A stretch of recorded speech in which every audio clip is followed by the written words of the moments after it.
My husband says what he's doing doesn't count as cheating.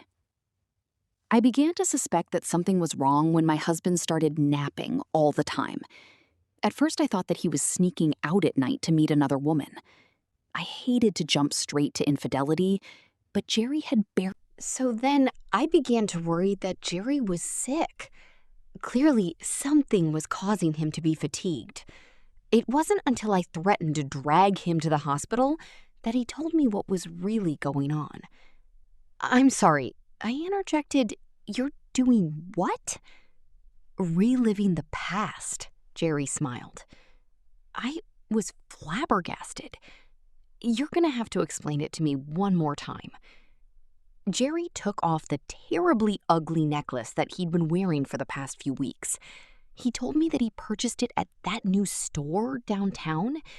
He suspected the owner. Jerry put a hand behind his neck and looked at the floor. I could tell I had touched a nerve. Don't get me wrong, I added.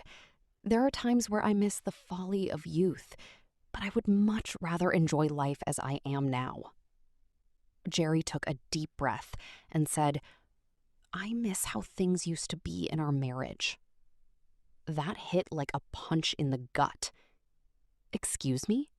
I crossed my arms. Don't you ever reminisce on the early years? When we were young and wild and free? I miss being excited about being married to the girl of my dreams. There was a lot to unpack there, enough to fill multiple sessions of therapy. I tried to get my thoughts out without sounding too hurtful. Jerry, I let out a deep sigh. We're not in our 20s anymore. We're not even in our 30s anymore. One of the inescapable truths of life is that it keeps marching forward. People grow old and they change, but that doesn't mean that life is worse.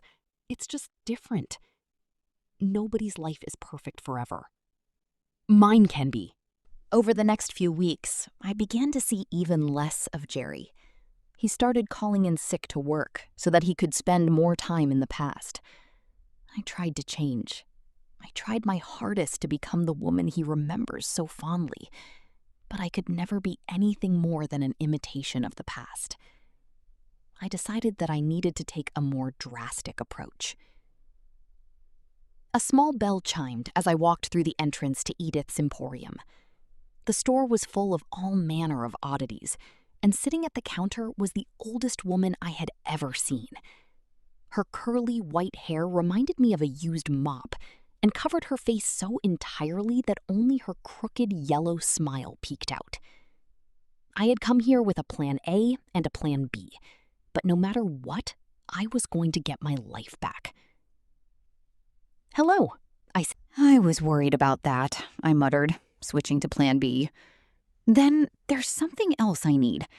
I want to get rid of my husband." Edith laughed. "Don't worry about that." "Why not?" I asked, confused. "All that time he's reliving in the past? Where do you think those years are going?"